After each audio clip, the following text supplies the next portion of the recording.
Hallelujah, price the lord. ದೇವರ ಪರಿಶುದ್ಧ ನಾಮಕ್ಕೆ ಸ್ತೋತ್ರವಾಗಲಿ. ರಾತ್ರಿ ವೇಳೆಯಲ್ಲಿ ಮತ್ತೊಂದಾವರ್ತಿ ನಮ್ಮನ್ನೆಲ್ಲ ತಗ್ಗಿಸಿಕೊಂಡು ಕರ್ತನ ಕರಗಳಲ್ಲಿ ಒಪ್ಪಿಸಿಕೊಟ್ಟು ಚಿಕ್ಕ ಪ್ರಾರ್ಥನೆ ಮಾಡಿ ಒಂದು ವಾಕ್ಯ ಭಾಗವನ್ನು ತೆಗೆದುಕೊಳ್ಳೋಣ. ಪ್ರೀತಿ ಸ್ವರೂಪನಾದ ದೇವರೇ, ರಾಜಾದಿರಾಜನೇ, ಪವಿತ್ರಾತ್ಮರೇ, ನಿಮಗೆ ಸ್ತೋತ್ರ. ಕರ್ತನೇ, ಈ ವಾಕ್ಯದೊಂದಿಗೆ ನೀವು ಮಾತನಾಡ್ರಪ್ಪ. ನಾವು ಕೇಳುತ್ತೇವೆ, ಕೇಳಿದ ಮಾತ್ರವಲ್ಲದೆ ಪ್ರತಿ ದಿವಸ ಅದರ ಪ್ರಕಾರನೇ ಜೀವಿಸಲಿಕ್ಕೆ ಕೃಪೆ ಕೊಡು, ಸಹಾಯ ಯೇಸುವಿನ ನಾಮದಲ್ಲಿ ತಂದೆ. ಒಂದು ವಾಕ್ಯವನ್ನು ತೆಗೆದುಕೊಳ್ಳೋಣ. ಮತ್ತಾಯನ ಬರೆದ ವಾರ್ತೆ 6ನೇ ಅಧ್ಯಾಯದಲ್ಲಿ ಮೊದಲನೇ ವಚನವನ್ನು ತೆಗೆದುಕೊಳ್ಳೋಣ. ಜನರು ನೋಡಲಿ ಎಂದು ನಿಮ್ಮ ಧರ್ಮ ಕಾರ್ಯಗಳನ್ನು ಅವರ ಮುಂದೆ ಮಾಡಬಾರದು, ನೋಡಿರಿ. ಹಾಲೆಲೂಯಾ. ಯೇಸು ಸ್ವಾಮಿ ನಮಗೆ ಉಪದೇಶವನ್ನ ಮಾಡುತ್ತಾ ಇದ್ದಾರೆ. ಏನಂತ? ನಿಮ್ಮ ಧರ್ಮ ಕಾರ್ಯಗಳನ್ನ ಜನರು ನೋಡಲಿ ಎಂದು ಮಾಡಬೇಡ.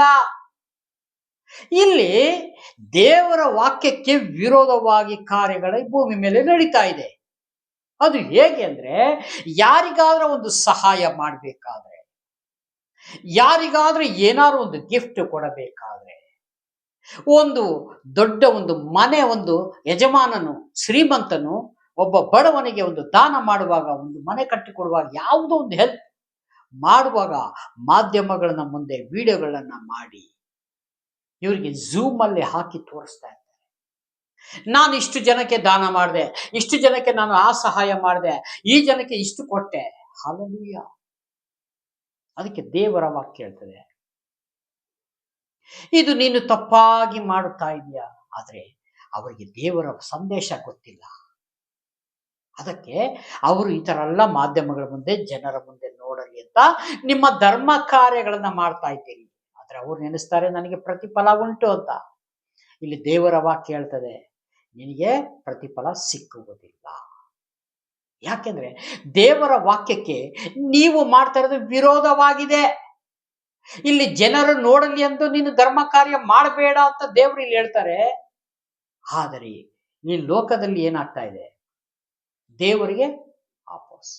ಅಂದರೆ ನನಗೆ ಇಷ್ಟ ಬಂದಂತವರಿಗೆ ನಾನು ಸಹಾಯವನ್ನು ಮಾಡುವಾಗ 4 ಜನ, 10 ಜನ, 100 ಜನ ಕಾಣಬೇಕು. ಓ, ಇವನೆಂಥ ವ್ಯಕ್ತಿ, ಎಲ್ಲರಿಗೂ ಸಹಾಯಗಳನ್ನ ಮಾಡುತ್ತಾ ಇದ್ದಾನೆ. ಜನರ ಸಹಾಯ ಜನರು ಬೇಕಾದ್ರೆ ನೆನೆಸಬಹುದು, ಪ್ರಿಯನಾದ ಸಹೋದರ ಸಹೋದರಿಯರೇ. ಹಾಲೆಲೂಯಾ. ಆದ್ರೆ ದೇವರಿಂದ ಯಾವ ಪ್ರತಿಫಲವೂ ನಿಮಗೆ ಸಿಕ್ಕುವುದಿಲ್ಲ. ಯೇಸು ಸ್ವಾಮಿ ಚೆನ್ನಾಗಿ ಹೇಳ್ತಾ ಇದ್ದಾರೆ. ನಾವು ಸರಿಯಾದ ರೀತಿ ವಾಕ್ಯವನ್ನು ಅರ್ಥ ಮಾಡಿಕೊಳ್ಳಬೇಕು. ಹಾಲೆಲೂಯಾ. ಇಲ್ಲಿ ಜನರು ನೋಡಲಿ ಎಂದು ನಿಮ್ಮ ಧರ್ಮ ಕಾರ್ಯಗಳನ್ನು ಅವ್ರ ಮುಂದೆ ಮಾಡಬಾರದು, ನೋಡಿರಿ. ಇಲ್ಲಿ ದೇವರಿಗೂ ನೋಡ್ರಿ, ದೇವರ ವಾಕ್ಯ ತಿಳಿದಂತವರು ಸೀಕ್ರೆಟ್ ಆಗಿ ಗೊತ್ತಿಲ್ಲದೆ ಸಹಾಯಗಳನ್ನು ಮಾಡ್ತಾರೆ. ನನ್ನ ಹೆಸರು ಬರುವುದು ಬೇಡ. ಹಾಲೆಲೂಯಾ. ಇವತ್ತೆಷ್ಟೋ ಸೇವೆಗಳಿಗೆ ಸಹಾಯಗಳನ್ನು ಮಾಡಿದವರು ಉಂಟು. ಅವರ ಹೆಸರು ಇದುವರೆಗೂ ಪ್ರಕಟ ಮಾಡಬೇಡ್ರಿ ಅಂತ ಸ್ವತಃ ಹೇಳ್ತಾರೆ. ಹೊರಗಡೆ ಒಬ್ಬರು ಸಹಾಯಗಳನ್ನ ಕೇರಳದಲ್ಲಿ ಒಂದು ಸಹಾಯ ಮಾಡಿದರು.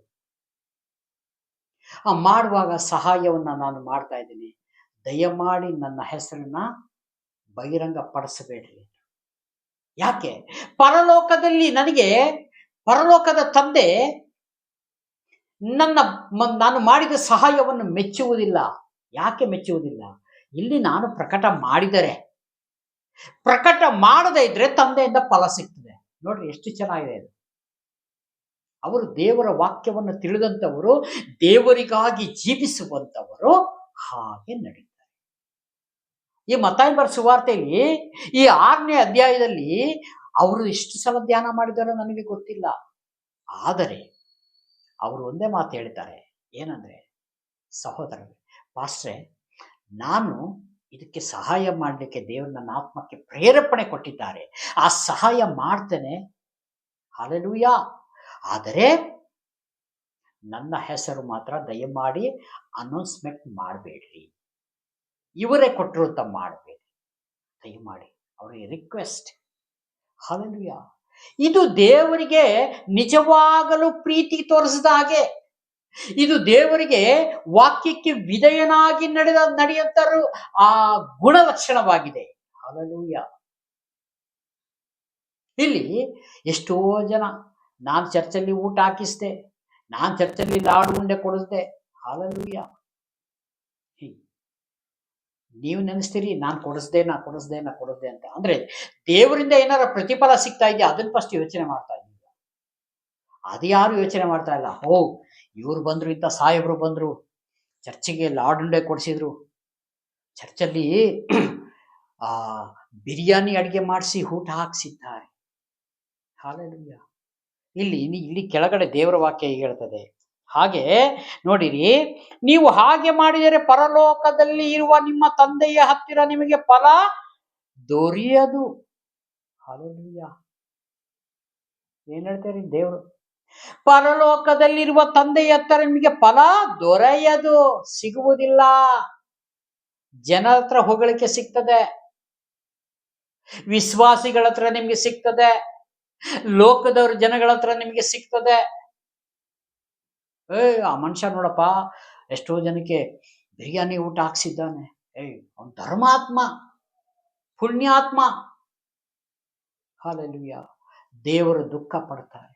ಅಯ್ಯೋ, ನನಗೆ ಸಲ್ಲತಕ್ಕ ಗೌರವವಲ್ಲ ಆ ಮನುಷ್ಯನಿಗೆ ಕೊಡ್ತಾ ಇದ್ದಾರೆ ಈ ಜನ. ಹೌದು, ಇಲ್ಲಿ ಯಾರಿಗೆ ಹೊಗಳಿಕೆ ಮಾಡ್ತಾ ಇದ್ದಾರೆ ಜನ? ಅಡಿಗೆ ಪ್ರಿಪೇರ್ ಮಾಡಿ ಬಡಿಸಿ ಅವ್ರ ಜನ ಊಟ ಮಾಡ್ತಾರಲ್ಲ, ಊಟ ಮಾಡಿ ಈ ಮನುಷ್ಯ ನನಗೆ ಒಳ್ಳೆ ಊಟ ಕೊಡಿಸಿದ್ದಾನೆ ಅಂತ ಅವರಿಗೆ ಹೊಗಳಿಕೆ ಹೊರತು ದೇವರಿಗಿಲ್ಲ. ದೇವ್ರನ್ನ ಸೈಡಿಗೆ ಹಾಕಿ ಆಯ್ತಾಗ್ಲೆ. ಅದಕ್ಕೆ ದೇವರು ಹೇಳ್ತಾರೆ, ನನಗೆ ಸಲ್ಲತಕ್ಕ ಗೌರವ ಮತ್ತೊಬ್ಬರಿಗೆ ಸಲ್ಲಗುಡಿಸೇನು. ಹಾಲೆಲೂಯ. ಇಲ್ಲಿ ಜನರಿಗೆ ಮೆಚ್ಚುಗೆ ಮಾಡಕ್ಕೆ ಹೋಗ್ತಾ ಇದ್ದಾರೆ ಹೊರತು ದೇವರಿಗೆ ಇಲ್ಲ. ಅವ್ರು ಎಂಥ ದೊಡ್ಡ ವ್ಯಕ್ತಿಯಾಗಿದ್ದರೂ ಸರಿ, ಎಂಥ ದೊಡ್ಡ ಅಧಿಕಾರಿಯಾಗಿದ್ದರೆ ಸರಿ, ದೇವರಿಗೆ ಸಾಮಾನ್ಯವರೇ ನಾವು. ಇಲ್ಲಿ ನಮ್ಗೆ ದೇವರ ಜ್ಞಾನ ಕೊಟ್ಟು ಎಜುಕೇಶನ್ ಮಾಡಿದ್ದೀವಿ, ಒಳ್ಳೊಳ್ಳೆ ಒಂದು ಉದ್ಯೋಗದಲ್ಲಿದ್ದೇವೆ, ಇಂಜಿನಿಯರ್ ಆಗಿರ್ಬೋದು, ಡಾಕ್ಟರ್ ಆಗಿರ್ಬೋದು, ಬೇರೆ ಬೇರೆ ಅಧಿಕಾರಿಗಳಾಗಿರ್ಬೋದು, ನಿಜ. ಆದರೆ ನನಗೆ ಸಲ್ಲತಕ್ಕ ಗೌರವವನ್ನ ಮತ್ತೊಬ್ಬರಿಗೆ ಸಲ್ಲಗೊಳಿಸೇನು. ಯಾಕಂದ್ರೆ ನಾನು ಉಂಟು ಮಾಡಿದ ಮೇಲೆ ನೀವೆಲ್ಲ ನನಗೋಸ್ಕರ ಜೀವಿಸಬೇಕು, ನನಗೇ ನೀವು ಗೌರವ ಸಲ್ಲಿಸಬೇಕು ಅಂತ ಹೇಳ್ತಾರೆ ಸ್ವಾಮಿ. ಇಲ್ಲಿ ನಾವು ಆಪೋಸ್ ಮಾಡ್ತಾ ಇದ್ದೇವೆ. ಹಾಲೆಲೂಯ. ಪ್ರಾರ್ಥನೆ ಮಾತ್ರ ತಪ್ಪದಂಗೆ ಹೋಗ್ತೇವೆ, ಆಲಯದಲ್ಲಿ ಕೂತ್ಕೊಳ್ತೇವೆ, ವಾಕ್ಯ ಕೇಳ್ತೇವೆ, ಅಂತ್ಯ ಆಶೀರ್ವಾದ ತಕ್ಕ ಕೆಲವರು ಇರ್ತಾರೆ, ಕೆಲವರು ಇರಲ್ಲ, ಬಿಡಿ, ಅದು ಬೇರೆ. ಆದರೆ ಇಲ್ಲಿ ವಾಕ್ಯ ಹೇಳೋದ ಪ್ರಕಾರ ಜೀವಿಸ್ತಾ ಇದ್ದೇವಾ? ಹಾಲೆಲೂಯ. ನೋಡಿ, ಹಾಗೆ ಮಾಡಿದರೆ ಪರಲೋಕದಲ್ಲಿ ಇರುವ ನಿಮ್ಮ ತಂದೆ ಹತ್ತಿರ ನಿಮಗೆ ಫಲ ದೊರೆಯುವುದು. ಆದದರಿಂದ ನೀವು ಧರ್ಮ ಕೊಡುವಾಗ ನಿನ್ನ ಮುಂದೆ ಕೊಂಬು ಊದಿಸಬೇಡ. ಆದದ್ರಿಂದ ನೀವು ಧರ್ಮ ಕೊಡುವಾಗ ನಿನ್ನ ಮುಂದೆ ಕೊಂಬು ಊದಿಸಬೇಡ. ಹಾಲೆಲೂಯ. ನಾವು ಚೆನ್ನಾಗಿ ತಿಳ್ಕೋಬೇಕು. ಕೊಂಬು ಊದಿಸಬೇಡ ಅಂದ್ರೆ ನೀನು ಹೆಮ್ಮೆ ಪಟ್ಕೋಬೇಡ. ಇಷ್ಟು ಸಹಾಯ ಮಾಡ್ತಾ ಇದ್ದಾರೆ, ಅಷ್ಟು ಸಹಾಯ ಮಾಡ್ತಾ ಇದ್ದಾರೆ, ಹಾಲೆಲೂಯ. ಖಂಡಿತ ಪ್ರತಿಫಲ ಸಿಕ್ಕುವುದಿಲ್ಲ. ಒಬ್ಳು ಬಡ ಸ್ತ್ರೀ ತನ್ನ ಬದುಕನ್ನ ಮಾರಿ ಆಕೆಯನ್ನ ಕೊಟ್ಟಳು ಅಂತ ಹೇಳ್ತಾರೆ ವಾಕ್ಯ. ಶ್ರೀಮಂತರು ಅವ್ರಿಗೆ ಎಷ್ಟು ಬೇಕೋ ಇಟ್ಟುಕೊಂಡು ಬಾಕ್ಯದಲ್ಲಿ ಕೊಟ್ಟರು. ಹಾಲೆಲೂಯ. ಎಷ್ಟು ಚೆನ್ನಾಗಿದೆ ನೋಡಿ. ಅಲ್ಲಿಗೆ ದೇವರು ಯಾರನ್ನ ಮೆಚ್ಚುಗೆ ಮಾಡಿದ್ರು? ಶ್ರೀಮಂತರಿಗ, ಬಡ ಸ್ತ್ರೀಗ? ಬದುಕು ಮಾರಿದ್ಲು, ಅಂದ್ರೆ 2 ಕಾಸು.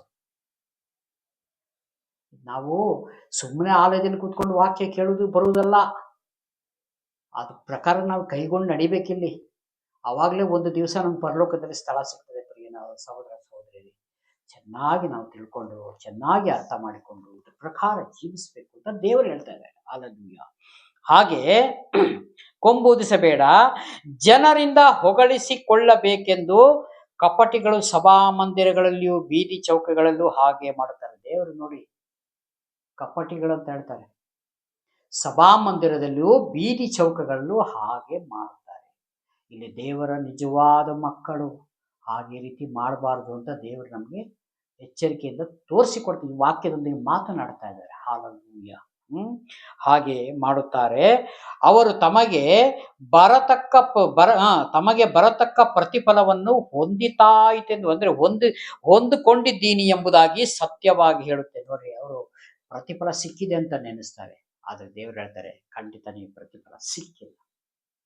ಯಾಕೆಂದ್ರೆ ನೀವೆಲ್ಲ ದೇವರಿಗೆ ವಿರೋಧವಾಗಿ ನಡೆದುಕೊಂಡು ಜನರಿಗೆ ಹೊಗಳಿಕೆ ಮಾಡಿದ್ದೀರಿ, ಜನರಿಗೆ ಮೆಚ್ಚುಗೆ ಮಾಡಿದ್ದೀರಿ, ಜನರ ಹತ್ರ ಹೊಗಳಿಸಿಕೊಂಡಿದ್ದೀರಿ. ಹಾಲೆಲೂಯ.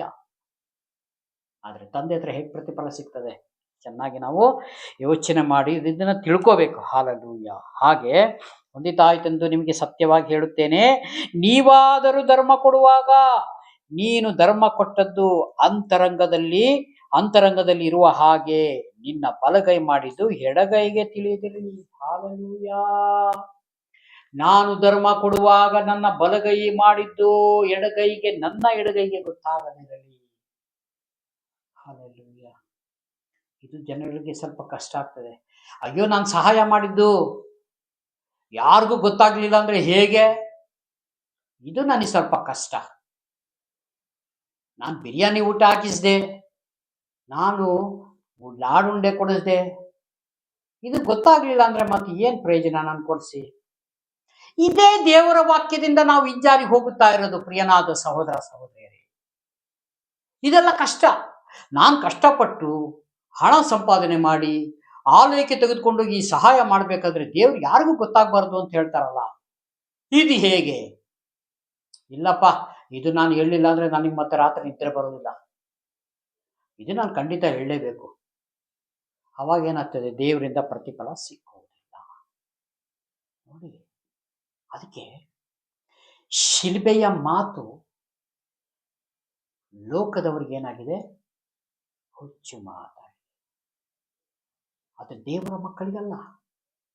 ದೇವರ ಮಕ್ಕಳಿಗೆ ನಿಜವಾದದೊಂದು ಒಳ್ಳೆ ಮಾರ್ಗದರ್ಶಿ ಆಗಿದೆ ನಮಗೆ ಪರಲೋಕ ಹೋಗಲಿಕ್ಕೆ. ಹಾಲೆಲೂಯ. ಅದಕ್ಕೆ ನಿನ್ನ ಬಲಗೈ ಮಾಡಿದ್ದು ಎಡಗೈಗೆ ತಿಳಿದಿರಲಿ, ಅಂತರಂಗದಲ್ಲಿಯೇ ನಡೆಯುವುದನ್ನು ನೋಡುವ ನಿನ್ನ ತಂದೆಯು ನಿನಗೆ ಫಲ ಕೊಡುವನು. ಹಾಲೆಲೂಯ. ನೋಡಿ, ಅಂತರಂಗದಲ್ಲಿ ನಿನ್ನ ಒಳಗಡೆ ನಡೆಯುವುದನ್ನ ನೋಡಿ ತಂದೆ ಫಲ ಕೊಡ್ತಾರೆ.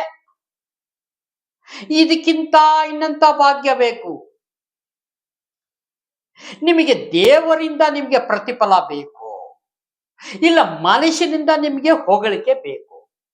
ಯುವರ್ ಚಾಯ್ಸ್, ನಿಮ್ಮ ಆಯ್ಕೆ ಅದು. ನೀವು ಯಾವುದು ಬೇಕಾದ್ರೂ ಆಯ್ಕೆ ಮಾಡಿಕೊಳ್ಳಬಹುದು. ಈ ಭೂಮಿ ಮೇಲೆ 2 ಆಪ್ಷನ್ ಇದೆ.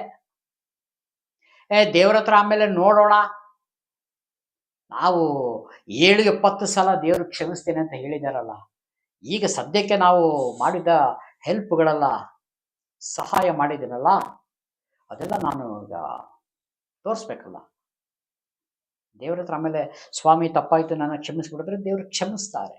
ಹಾಲೆಲೂಯ. ಹಾಗೆಲ್ಲರೂ ಅಂದ್ಕೊಂಡಿದ್ದೀರಿ, ದಯಮಾಡಿ ತೆಗೆದುಬಿಡಿ ಅದನ್ನು. ಯಾಕೆಂದ್ರೆ ವಾಕ್ಯ ತಿಳಿದಂಥವ್ರು ಆಗಿ ರೀತಿ ಮಾಡಂಗೆ ಇಲ್ಲ.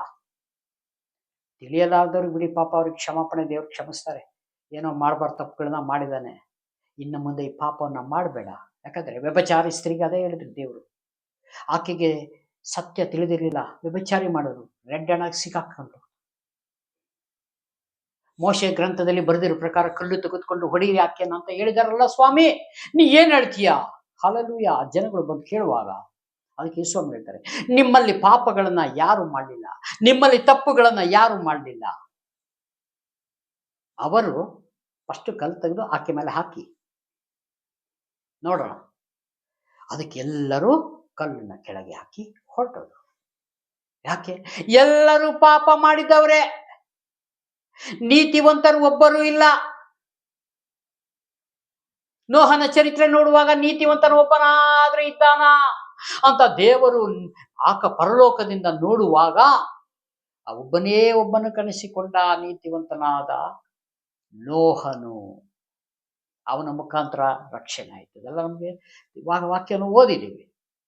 ಅದೇ ರೀತಿಯಾಗಿ ಈಗ ದೇವರು ನೋಡ್ತಾರೆ, ಯಾರಾದ್ರೂ ನನ್ನ ವಾಕ್ಯವನ್ನು ಕೈಗೊಂಡು ನನ್ನ ಪ್ರಕಾರ ಜೀವಿಸ್ತಾ ಇದ್ದಾರೋ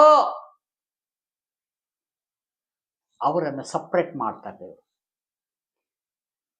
ಈಗ ಮರಗಳಿಗೆ ಕೊಡಲಿ ಹಾಕಿದ್ದೇನೆ, ಒಳ್ಳೆ ಫಲ ಕೊಡ್ತದಲ್ಲ, ಅದಕ್ಕೆ ಇನ್ನೂ ಚೂರು ಸ್ವಲ್ಪ ನೀರುಗಳನ್ನು ಹಾಕ್ತೇನೆ, ಗೊಬ್ಬರಗಳನ್ನು ಹಾಕ್ತೇನೆ, ಇನ್ನೂ ಚೆನ್ನಾಗಿ ಬೆಳೀಲಿ. ಈ ರೀತಿಯಾಗಿ ನೆಗ್ಲೆಕ್ಟ್ ಮಾಡಿಕೊಂಡು ವಾಕ್ಯವನ್ನ ಸೈಡಿಗೆ ಇಟ್ಟುಬಿಟ್ಟು ನನಗೆ ಗೌರವ ಬೇಕು, ನನಗೆ ಸನ್ಮಾನ ಬೇಕು, ನಾನು ಚರ್ಚಲ್ಲಿ ನಾನು ಮುಂದ್ಗಡೆ ಇದ್ದೇನೆ, ಹಲ್ಲೆಲೂಯ,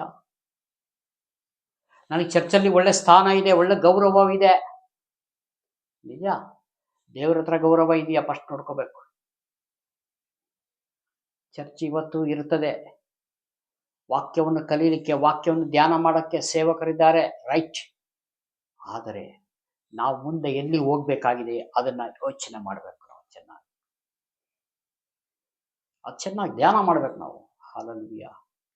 ಅದಕ್ಕಾಗಿ ನಾವು ನಮ್ಮನ್ನ ಉಂಟು ಮಾಡಿದ ದೇವರನ್ನ ಬಿಟ್ಟು ಎಡಕ್ಕಾಗಲಿ ಬಲಕ್ಕಾಗಲಿ ತಿರುಗಿದರೆ ನಾವು ಖಂಡಿತ ನಾವು ಮಾರ್ಗ ಚೇಂಜ್ ಮಾಡಿದ್ದೀವಿ ಅಂತ ಅರ್ಥ. ಅದಕ್ಕಾಗಿ ಈ ಕೊಟ್ಟಂತ ವಾಕ್ಯ ಸಂದೇಶಕ್ಕಾಗಿ ಸ್ತೋತ್ರ, ಚಿಕ್ಕ ಪ್ರಾರ್ಥನೆ ಮಾಡಿ ಮುಕ್ತಾಯ ಮಾಡಿಕೊಳ್ಳೋಣ. ಪ್ರೀತಿ ಸ್ವರೂಪನಾದ ದೇವರೇ, ರಾಜಾದಿರಾಜನೇ, ಕರುಣೆಯುಳ್ಳ ಕರ್ತಾವೆ, ನಿಮಗೆ ಸ್ತೋತ್ರಪ್ಪ. ಈ ವಿಡಿಯೋ ಮುಖಾಂತರ ನೋಡುವಂತ ಪ್ರತಿಯೊಂದು ಕುಟುಂಬಗಳಿಗೆ ಸಹಾಯ, ವಾಕ್ಯದಿಂದ ತಪ್ಪಿ ಹೋಗದಂತೆ ಈ ಎಚ್ಚರಿಕೆ ಮಾತುಗಳನ್ನು ನೀನು ಆಡಿದಕ್ಕಾಗಿ ಸ್ತೋತ್ರ. ಯಾಕಂದ್ರೆ ಅಂತ್ಯ ಕಾಲದಲ್ಲಿ ಸ್ವಾಮಿ ಎಲ್ಲ ಪ್ರೀತಿಗಳು ತಣ್ಣಗಾಗ್ತದೆ ಎಂಬುದಾಗಿ ನೀವು ವಾಕ್ಯದಿಂದ ಹೇಳಿಕೊಟ್ಟಿದ್ದೀರ. ಅದಕ್ಕಾಗಿ ಸ್ತೋತ್ರ. ಹಾಗೆ ಆಗದಂತೆ ಸ್ವಾಮಿ ಸಹಾಯ ಮಾಡಿ. ಯೇಸು ಸ್ವಾಮಿ ನಾಮದಲ್ಲಿ ಪ್ರಾರ್ಥನೆ ಮಾಡಿಕೊಳ್ಳುತ್ತೇನೆ, ಬೇಡಿಕೊಳ್ಳುತ್ತೇನೆ ಪರಲೋಕದ ತಂದೆ. Praise the lord. God bless you. ದೇವರೆಲ್ಲರನ್ನು ಆಶೀರ್ವದಿಸಲಿ. ಆಮೆನ್.